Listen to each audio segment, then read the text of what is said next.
What's going on, everyone? So we are moving into media day, and everyone's putting out their rankings, and we've already had some of the rankings as far as it goes. Makes sense now because now Dame is with the Milwaukee Bucks, so you're seeing all these just syndications all put out their rankings, and this was FanDuel. FanDuel put this out.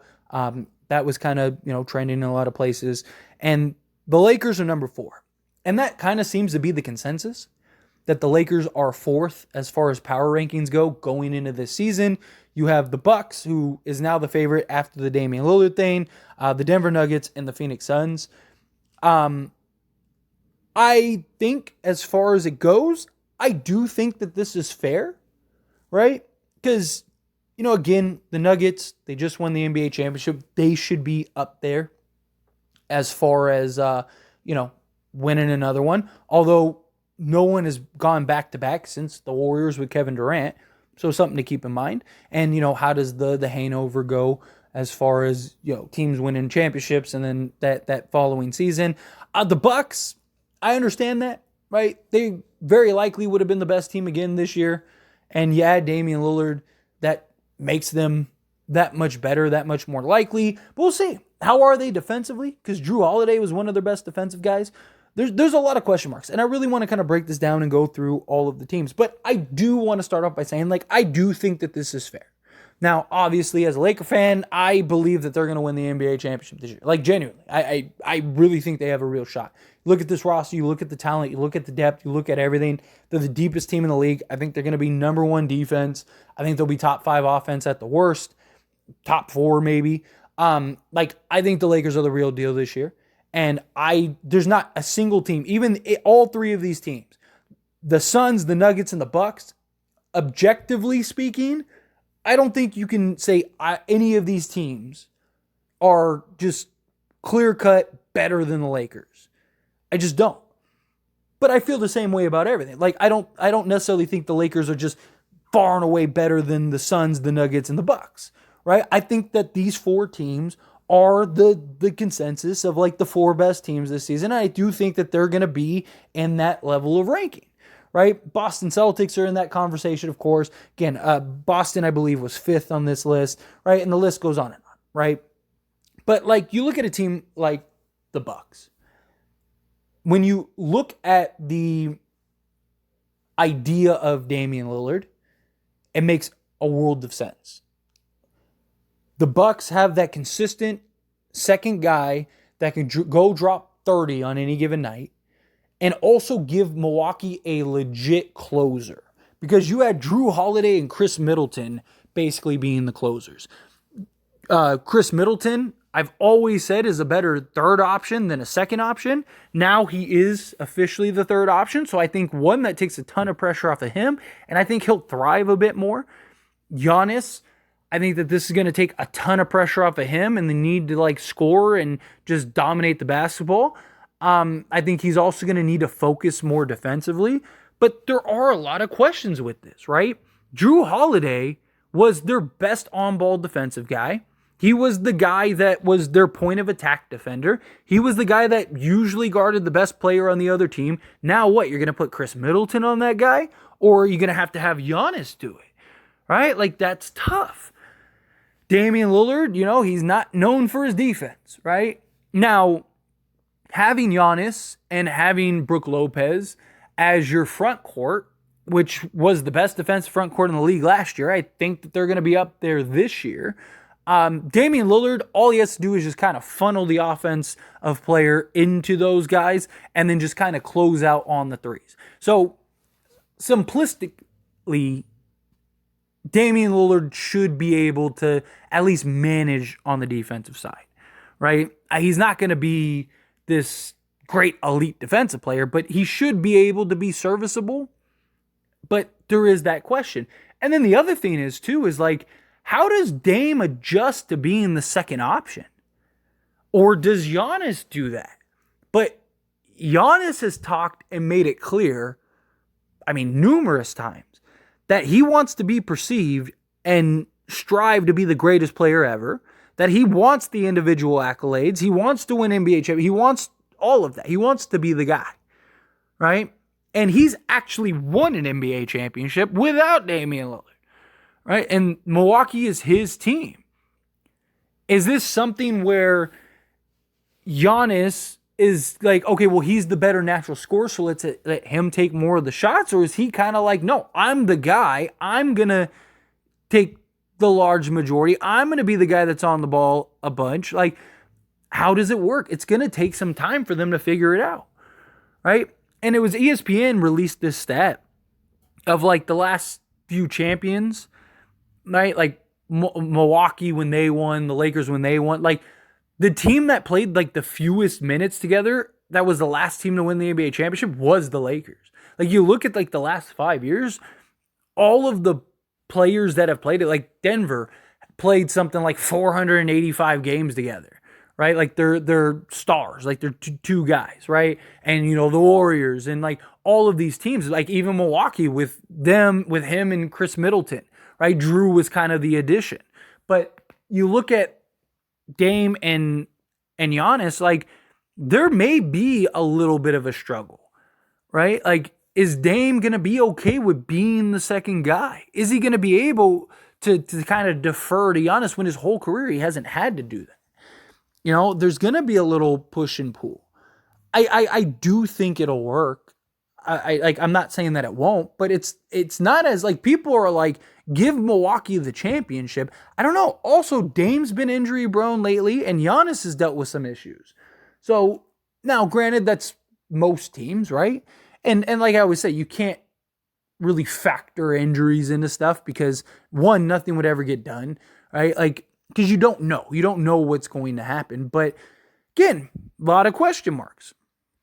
The Denver Nuggets, like I mentioned, do they, now that they have that target on their back after winning an NBA championship, do they kind of regress? Do they kind of take a step back? Do they pick up right where they left off?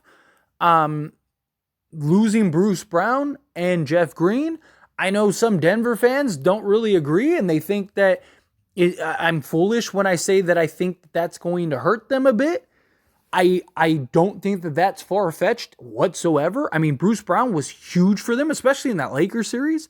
But Bruce Brown was one of their better guys and was a key component off the bench for them. Their bench scoring has some question marks and some concerns. Jeff Green, they like to play at the 5 a lot when Jokic was out of the game, right? Joker's still going to be Joker. Murray's still going to be Murray.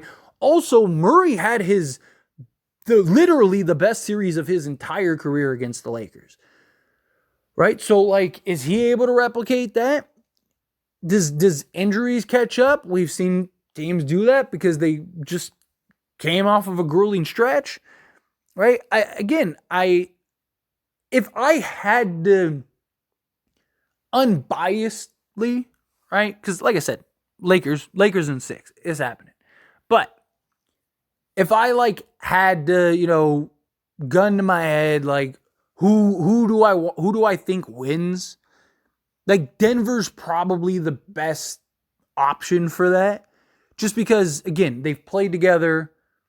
They don't have as many question marks compared to some of the other teams like Milwaukee, like the like even the Celtics, right? Like adding in Porzingis, losing Marcus Smart, I think that's going to be huge for them. Like Denver's has the fewest question marks, right? Their question marks are the same as last year. Defensively, they're not very good, but that didn't seem to be an issue for them last season. Like they were literally the worst defensive team to win in like ever. So defensively, that's a big problem. But again, wasn't an issue last year. Target on their back. How much does that matter to them? I don't, maybe it doesn't even faze them, right? And, losing Bruce Brown and Jeff Green, I do think impacts them and affects them, but I don't take that as like, oh, all of a sudden they went from a contender to now they're trash. Like, no, it's not like that. But anybody that loses depth hurts. And like I've seen people that say like Denver is extremely deep. Like they only ran 7 guys. And then they ran Braun from time to time, who was like the 8th guy, right? Which he probably steps into a bigger role. They weren't running like 9, 10, 11 guys in the playoffs. They were literally running Their starting five, Jeff Green, and then Bruce Brown. Like, that was their 7 guys that played the majority of the games. But again, I don't think it's something that hugely affects. Like, I don't think like, oh, there's no way they're going to win a championship now or anything like that. But I do think Denver is in the best position to repeat, is the point, right? Like, if you had to pick somebody like that has the fewest question marks, then yeah, definitely the Denver Nuggets. But moving on to Phoenix, I still am not sold on Phoenix. It's one of those things, I need to see it for it to work. I thought they did a great job putting together pieces. I also think the Nurk trade was massive for them, because I think Ayton would have at some point been a distraction. I think he already had issues with his touches and the amount of just kind of role on the roster. And that was before they had Bradley Beal and Kevin Durant. Nurk gives them a guy that's going to fit better, that doesn't care about his touches, that is going to care about winning more than his personal accolades.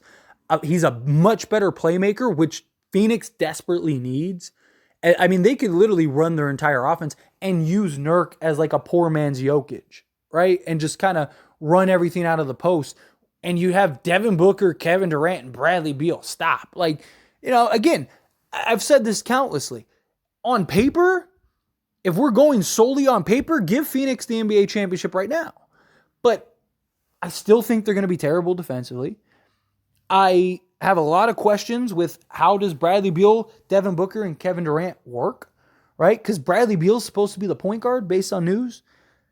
Is he going to be able to handle that? Is he going to be okay with that? How does he feel when he goes from 25 a game to 15 a game?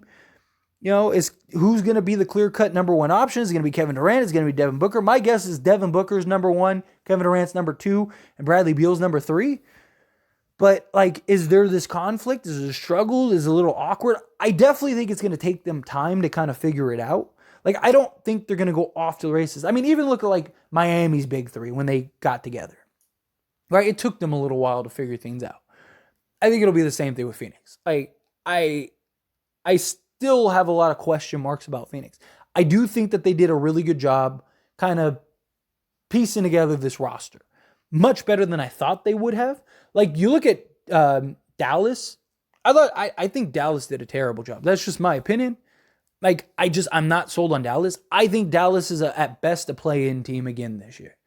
I wouldn't even be surprised if they missed the play-in altogether again. I think Luka and Kyrie are good enough to keep them afloat, but if either of them miss significant time, I think Dallas is doomed. But even with both of them, I still think that they're a play-in team.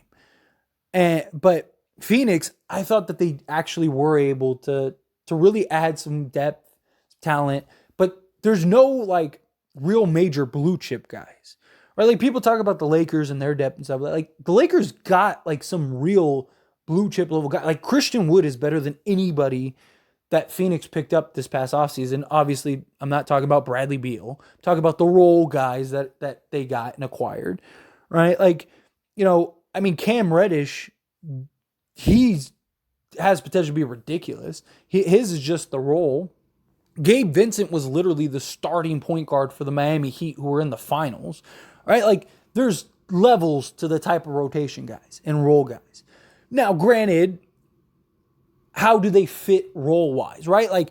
Because that's everything. It's more than just the names. We've seen guys, that were nobodies on one place and then they go somewhere and they just find, Spurs have been notorious for that. Miami, right? Those are two organizations where no matter who it is, you see guys that are basically nobodies. They go to Miami or they go to the Spurs and all of a sudden they're who is this guy, right? Does that work out for Phoenix that way? I'm not really sold on Frank Vogel as the coach for this roster. It's just me personally. And look, again, this is a Laker channel. I'm a Laker fan. But I think Frank Vogel is a good coach. Don't get me wrong. But I don't know how he handles this type of roster, right? And he's a guy that doesn't like confrontations. He's a guy that, I mean, we saw it with the Lakers. All the just questions of like, and him losing the locker room and just, Jason Kidd was the player coach guy, right? He was the guy that was calling out LeBron, that was calling out everybody. Like we saw, as soon as Jason Kidd left, everything just started crumbling for Frank Vogel. And we heard the reports that he lost the locker room. Russell Westbrook is calling out Frank Vogel. He's not calling out players and all this stuff. And he just like was very passive. Like, I don't know. I'm curious to see how Frank Vogel is. Again, I'm not fully sold on Phoenix. Like, no one would be surprised if Phoenix won the NBA championship. But at the same time, they're one of those teams, though, too, where if Kevin Durant and Devin Booker miss a month, I don't know how they survive, right? Because, I mean, Bradley Beal had a better roster in Washington than he does in Phoenix, minus Kevin Durant and Bradley Beal, or Kevin Durant and Devin Booker, right? Like, again, take Kevin Durant and Devin Booker off the roster, and it's just Bradley Beal, Nurk, and the rest of the guys. That's not as good as he was in Washington, and that dude couldn't even make the play-in in the East, right? Like, so I don't think he's enough to keep you afloat, and he's been crazy injury prone. I think as long as you have Kevin Durant and Devin Booker, you're fine. But, Kevin Durant, he's been crazy injury prone. Booker, he's had some issues lately. Like, we're like a team like the Lakers, a team like Denver, like some of these teams, especially the Lakers, they have enough depth to where if AD and LeBron ended up missing a month, knock on wood, not saying I want that to happen, like they would be fine, right? I'm not saying that they go 72-0 or, something like that while they're out. I'm not saying anything like that. But I do think like they could stay afloat, right? I think they could hover around 500 at worst, right? Where I think Phoenix would be tanking fast. But moving on to the Lakers. Lakers in 6. I told you, I don't care. Lakers are the best. If you don't like it, too bad. No, but on a serious note, I love the Lakers. They have, and I'm not talking about like just fan-wise. I'm talking about like roster-wise. I think this roster is beautifully constructed. I think you have shooting. I think they're going to be the best defensive team. I think they'll be top 5 offense. I think that you have a roster that perfectly suits LeBron at his stage in his career. Lakers have legit 6 guys that can go get you 20 to 30 on any given night. Name me another team that has that. They have the deepest roster front to back in the entire league, which is huge. But the issues are, how many games does Anthony Davis and LeBron play? Can Anthony Davis finally emerge as that number 1 guy? I think we go as far as Anthony Davis takes us, right? Because you have all this depth and all this talent, do egos get involved? Do you have these issues of, guys expecting minutes and wanting minutes and kind of not being about the goal? Chemistry is obviously a big thing. Yes, the Lakers, like their core guys, are all returning from last year, but they only played like 22 games or whatever together, right? Like it wasn't like they played a ton of games together. So again, they're still going to have to build chemistry. There's still a lot of question marks. Now, again, on paper, it looks like it fits seamlessly, right? Like you look at Phoenix and it's like, okay, like that could be very clunky. Lakers, I don't think you have those questions with. But again, chemistry is a real thing. And there's going to have to be a lot of buying in, a lot of commitment from the players, including Anthony Davis and LeBron James. Right? Like LeBron's going to have to play more within the offense rather than being the offense. We have to be number 1 defensively, or at least top 2, 3 defensively, I think, because that's going to be our one caveat against some of these more high-powered offensive teams. And how do guys show up? Right? I mean, we've seen plenty of guys that are great in other teams come to Lakers and are terrible. I mean, Malik Beasley last year, and I was defending and hoping and looking foolish trying to stick up for Malik Beasley, just thinking that, one, I don't ever want to. I want the players on the Lakers to be successful, right? I'm a Laker fan. Like, I want, if they have success, then that's good. Lakers are going to be good, right? But I mean, Malik Beasley, I was hoping he'd come around and he never did, right? We've seen that happen countless times.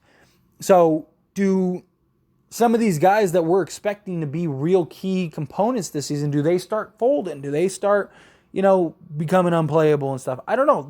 Again, the Lakers have the potential. Like I said, the team with the fewest questions is Denver, but they just won the NBA championship. They should have the fewest questions. The Lakers, the Suns, and the Milwaukee Bucks definitely have questions, but I think the Lakers are fine. Like I said, Lakers in 6.